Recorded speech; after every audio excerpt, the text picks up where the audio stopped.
obscure world of parking. We use it every day, but have we really capitalized on the intricacies of our industry?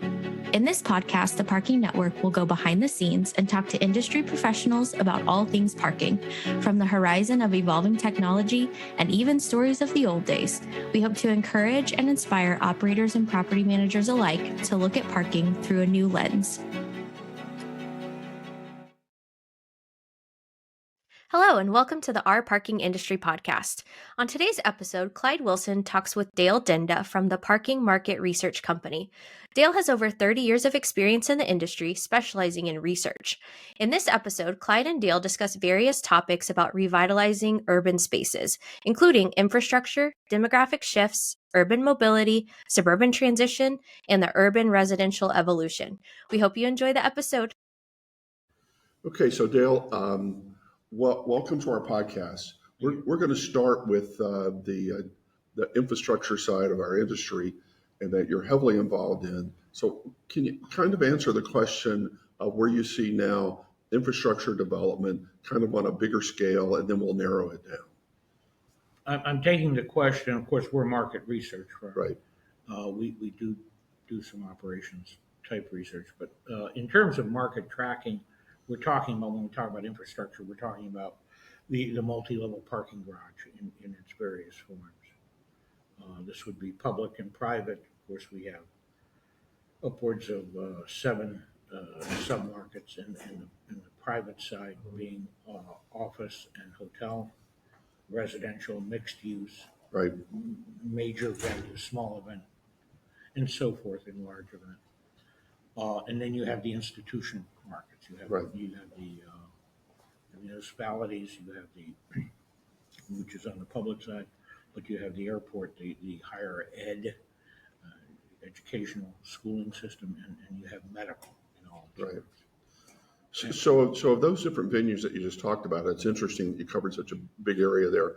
Of those different venues, which one right now seems to be on top of the really growth challenge?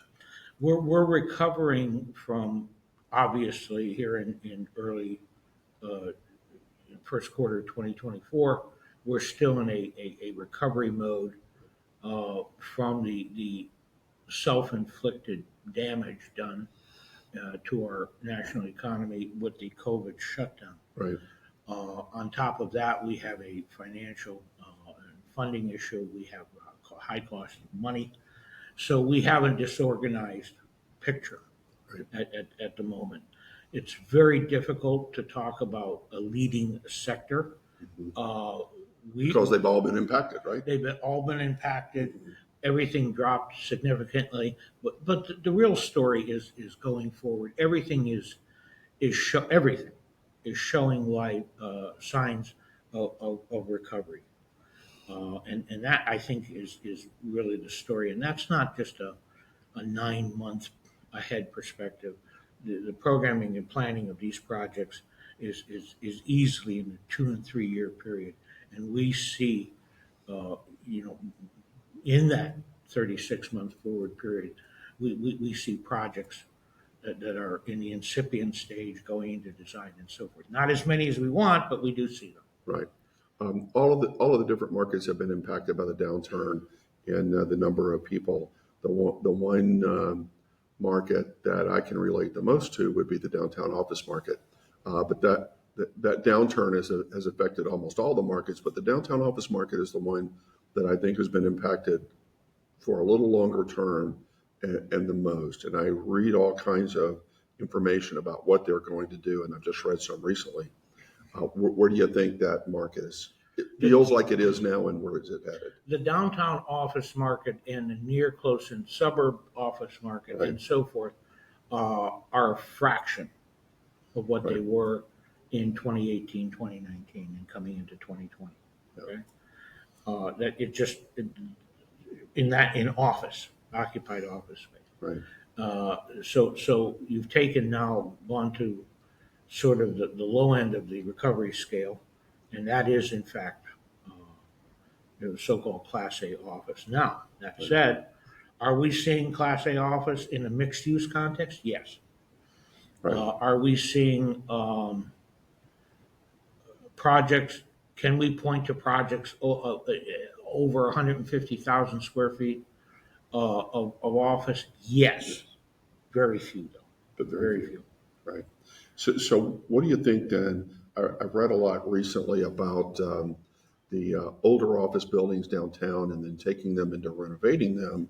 I don't know how that impacts you, but the renovation of those. But everything I've read about that now is starting to turn the wrong way because the cost of, at least what I've read, so you can correct me, the cost of renovating these old buildings and moving them into a residential market is showing that it's between $200 and $400 a square foot. So it's almost the cost of building a new building, or is the cost of building a new building, which what I read is the concern of slowing the growth of that changeover down.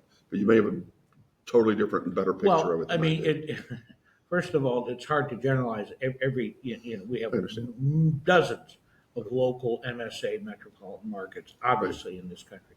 But if we can talk in generalities for a moment, what drives it is the demand.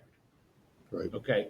So if we have acute demand in residential, in Atlanta, or in I'm not saying it is in Atlanta, but I'm using that city just to have something to talk. Then those other things fall into place you just mentioned. The relative trade-off of cost of new construction versus redevelopment, that all falls into place depending on what level of acute demand you're dealing for, let's say residential units, condominium apartment. And that condominium, and I say I choose the residential sector very specifically because that is very brisk. In fact, it never really slowed down. It never, believe it or not, of course, everything slowed in the, we were told not to move from our house. We couldn't build anything amongst the other things, including almost having babies. But the fact of the matter is residential is very brisk in virtually every market in the country. Okay. So residential is brisk, and then the associated support structures like grocery stores, pharmacies, medical office buildings, all those things that are out there around. That's a darn good question. I hope we're looking at the discrete project at a given location in terms of parking. Of course, that's what we do. I would hope that they have selected from a demographic profile standpoint all those elements you just mentioned to support that. Of course, if you're building mixed use, you're sort of building that into it a little bit. But I have not heard anything that to date that a lack. Again, there's always exceptions. We're in an era of retail pulling out of certain core city areas, fleeing along with population. Assuming we don't have that extreme condition, or that extreme condition comes to an end in relatively short term, and we return to normalcy everywhere as far as a standard of law and order. Leaving that on the side, no, I have not heard that there's a lack of infrastructure. Generally speaking, when they decide to build something, they've looked at those factors. They've looked at those very much. You're right. So let's move back then to the urban setting. Because what I had just read was primarily centered on the office market decline downtown, trying to figure out how to fix that and take people out of the old office buildings, move them into the new, and then turn the old into residential. So, but the real question of that is something that you just mentioned: is the demand there for downtown urban residential enough to be able to fill these needs? Yeah. It is. But to jump a project, to get it to the starting point, you already have an answer to that question in a positive way. That's wonderful. Okay. You do. Yeah. In other words, are they over? Is your implied question, are they overbuilding? Not that they're overbuilding. It's the fact that these old commercial office buildings are there. They're going to move the people out of them, try to convert them to residential. So that creates this new residential market in an urban setting in downtown Atlanta or Houston or Los Angeles. That creates this new urban setting. Is there a market? Now, we went through this boom of downtown residential growth about 10 years ago that lasted up to about 5 years ago. We went through that growth, but then I think I saw it stagnate a little bit. So now we're about to ask it to come back. Are there a new group of people to move into these renovated buildings? You're talking about from a residential? From a residential. Absolutely. Oh, no, we have a demographic. We have a major demographic, statistically identifiable condition right now, which is the one term that the demographers use are echo boomers. So if we had the baby boomers coming from after Got a new group of boomers. we have a new group, and the children of the baby boomer, Right. and they have gone through they've had a tough road to hoe. They started to rise, after 05, 07. And what did we have? We had the financial liquidity crisis, Right. which laid that entire situation low for almost not entire generation, but significantly. Then we recovered. We had robust recovery, at least for a few years in the latter part of the teens, 2000, prior to 2020, in which things were looking pretty robust and good.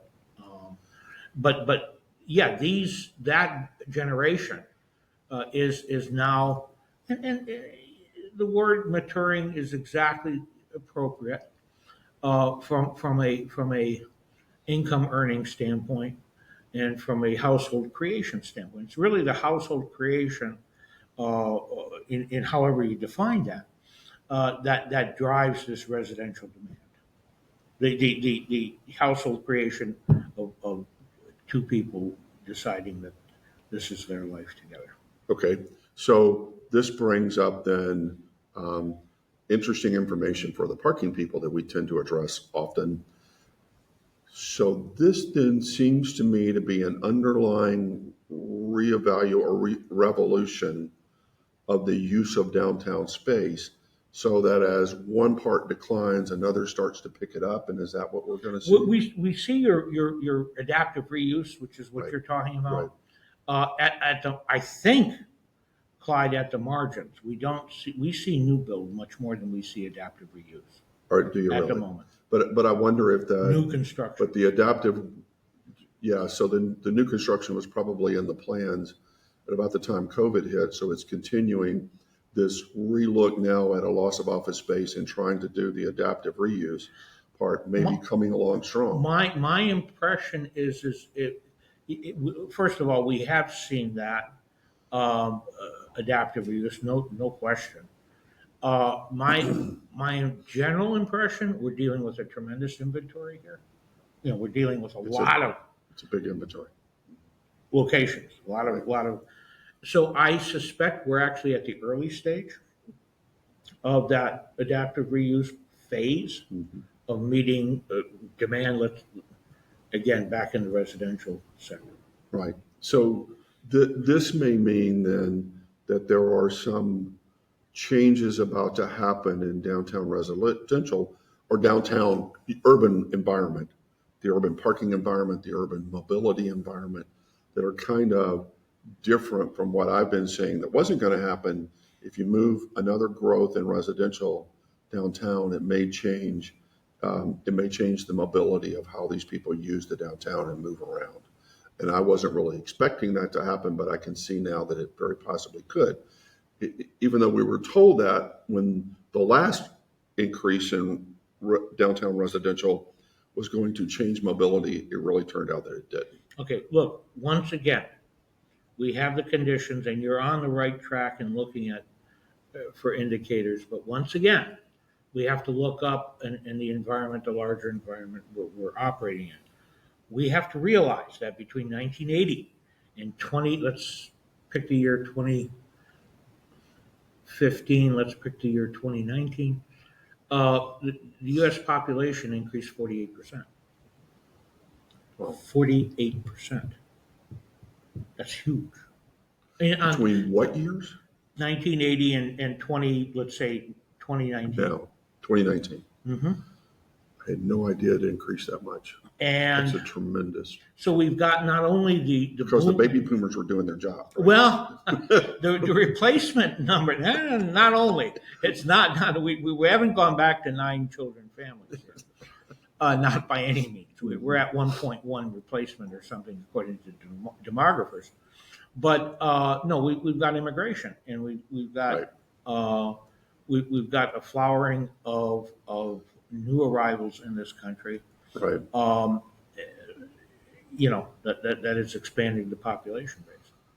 So that's your biggest determinant. To your point of a moment ago, that the downtown mobility question is changing, quote unquote. Yes, by volume. Let's look at again the numbers. We have, let's say, in 1980, something on the margin of 83 to 85+% full car dependency. Okay, Right. and then we have another 4% of partial car dependency Right. and I'm using the work commute as a Right. measure, Sure. and I'm citing commerce data. Right. So you've got in play 10% of the population that actually, the upper 10 percentile here that's remaining, that is not fully car dependent or not at all car dependent. That was the mix back in 1980. If we fast forward to 2018 to 2020, and indeed today, because we've been in sort of a frozen state here for a few years, we have the same proportions, believe it or not. We have a little higher car use. We're probably pushing 87 to 88% in car dependency. Right. We probably, that partial car dependency group is probably still hovering at 6%, 7%. Okay. Right. And the mostly no car dependent households, actually, I think the statistic for households that don't own a car is like 4% or something. But those, let's say another 4 percentile or 5 percentile on top of that, for a total of 8 or 9, are partially car dependent. Now, those are proportions and percentages of the whole. What I'm saying to you is, because of that population growth, that 10% group, which was in 1980, which was largely non-car dependent or only partially, has grown by half. They may only be 7 or 8%, but numerically, because the entire, if you will, pie has gotten bigger by nearly 50%, that non-car dependent group has grown at least by 40%. They still represent only 7, 8, 9%. They're still a small percentage, but but numerically, there's 40%, perhaps 40% more of them. Right. That's a huge change. It's a huge change in that demographic, but not in the overall picture. I just said, yeah. They're still only 7, 8, 9% in the corner, right? Right. But in the overall picture, they've also grown, and I think by even more. By a higher order of magnitude. We did ran some numbers a couple of years ago based on this question, and I believe the growth in car-dependent households was 4 to 5 times that of the growth in non-car dependent households. Right. The point is, everybody's growing. Right. Okay? Everybody's growing. All right?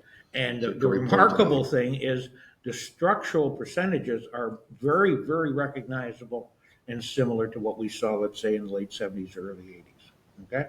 It's just that there's, what do we say, 45 to 50% more people out there. So each group represents a larger base. So we come to your question, try to answer your question about the change in mobility. Yeah, there's going to be a change in mobility if 40% more people have shown up to the party. And they're not necessarily fully car dependent. So yeah, your mobility is going to, your formula is going to change, okay? And you're going to have a lot more advocacy, which we've heard, of car-free zones, no-go zones for vehicles, pedestrian only dominated, you know, um, zones. Okay, we certainly have had that. I think it's very easy to exaggerate that phenomenon. I would guess that you're right, very right on You that. know, Yes. because it is a localized neighborhood or multi-neighborhood area, locality, you know, phenomena. It is not citywide. We don't have carless cities. That's a fiction. Nor are we headed towards that. There are no indicators, no evidence showing that we're going away from the automobile. The automobile, separate as its own question, the total vehicle miles total (VMT), uh, which is what DOT calls that, you know, measuring how many miles are driven by private vehicles on a given year, is going up. I don't believe that during the period of time in the last 10 years when I was talking about earlier, when we had that first group of downtown residential with the new people moving in, the talk was the young kids were going to move in there and they were not going to buy a car and they were going to walk to work. And Right. we all knew that as soon as they were married and had a kid, they were all going to race to the suburbs. But But they didn't know that. But they didn't know that, right? And but They but didn't. They didn't know Home Depot existed no, or why Home Depot existed. no, but they had this With deep grass feeling need. fertilizer and other things. They had no clue. I'm being, you know, poking fun in jest, and they certainly have the right to do so in the opposite direction. Right, but that group was thought that they weren't buying cars, but they were. There were cars in the garages. The downtown residential had cars in the garages, so they did have their car because we live in a car-dependent country. You may not need a car for every step you take outside your home, but you need a car to survive in this country and to be able to move around and do things. Right. So I think then, Yeah, the compact transition lifestyle from teenager to post education to first job to first and second job, that compact environment where it's all technically achievable in a very geographically small area, depending on what kind of job you want to have, and a modality of transportation which doesn't necessarily may not even rationalize a car at all. Why have a car? That goes away when you decide to go get another job that may be further afield. That goes away when you have a family unit created, a household created. When you say, okay, this environment is not where we want to have. We want to be in another environment, perhaps in the near in suburbs or the mid range or outer suburbs, where we have a full farm, a full home, and a full yard. Okay, yeah, so I watched this happen in the Los Angeles market when the downtown residential began to grow. And we had the market on 7th Street between just below Wilshire Boulevard, where they built a new big retail complex in there. As we change over and add maybe this larger residential group of new people coming into downtown, then do you see that same growth that we have in the suburbs where you've got to build grocery stores, pharmacies, Target, Walmart, all of those things? That will be another construction project within the residential market, urban market. we don't know the answer to that yet. There's certainly, like we said a moment ago, or a few couple minutes ago, there needs to be those elements to sustain residential. Right. You know, The only thing I remember, I used the downtown, I used that downtown project on 7th Street very much. And behind there were some fairly large parking garages. And so you go and you're hearing all of this, that the people that are living downtown don't need cars and they're all going to walk. Well, there were 2 or 3 out in front that were walking. I went in the garages and it was a traffic jam every time I went in there. So I heard all the noise about it, but I didn't see it. I saw a lot of people had cars and very few were out front. As I said, the last statistic we have from Commerce Department, which is the Bureau of Census, is 4%. Right. Of the households have no cars. Have no cars. Okay, something like some single digit. The fluidity of the current situation, things change, and the problem is we're talking about multi-year processes. Yet in the last 36 months or the last 48 months, we've had a tremendous increase in turmoil. And this is not the forum to discuss the details of such things, but things have changed in not a good way in the urban environment. That needs to settle down before we start making projections as to how vibrant the urban environment is going to be. If we don't have the negative elements of crime under control, then we can't sit here and project much. Right. You can. People are fleeing the urban areas at this point. Right. And I think that's pretty obvious. And I think the downtown commercial people are really hoping that goes away. But We all do. They all do. But they're also secretly, when you talk to them, you can see they have some significant concerns about what their next moves are going to be. So this is all of these things left over from COVID and Right. administration issues and other social issues are impacting this. That's correct. These are the fluid things. But what's the one thing that hasn't gone away?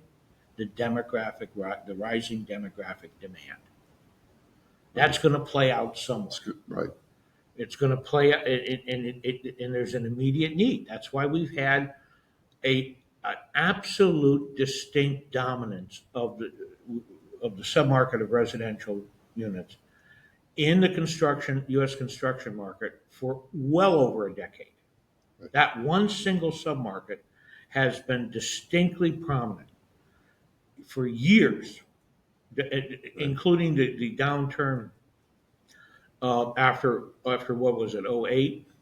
Right. And, oh gosh, I remember that well. And the very gradual return between 12 and 16, essentially. Right. Residential always managed to capture the lion's share of construction activity in that, Right. Which doesn't mean the other things weren't going. It's just that residential was always on top. So yeah, residential was on top, but when we came out of the 08 major problem, now correct me if I'm wrong, I don't remember, but we didn't come out with a significantly higher interest rate. But with this we're in now, we've come out with a significantly higher interest rate. Right, to control inflation. Right, We had deflation at that time. Right. Yeah, we did. Right. Okay. Well, I think this has been very interesting. I've learned a lot. I was really interested to hear about what this downtown residential, how this may impact the parking people that we're really talking to out there. And I've learned a lot in this conversation. Let's make no Yeah, go ahead. mistake. There are pockets, there are examples in Right. many cases of what was an empty, barren downtown urban area in year 2005, which is very vibrant today. So I don't want to leave an impression that we don't have that. Okay, certainly Detroit is an example of. There are whole sections of core downtown Detroit that is showing vibrancy, which it hadn't for a generation. For a generation. Almost a generation. Yeah, I can still remember the last time I was in Detroit, and it was very upsetting. And it's great to hear that city, and obviously we knew it would change. I grew up on those streets. Yeah. So talking about the upset and sort of the feeling of appreciation of renewal. It's never going to be the society of 1950 to 1980 where I grew up in, with the vibrant ethnic neighborhoods and a totally different urban fabric there.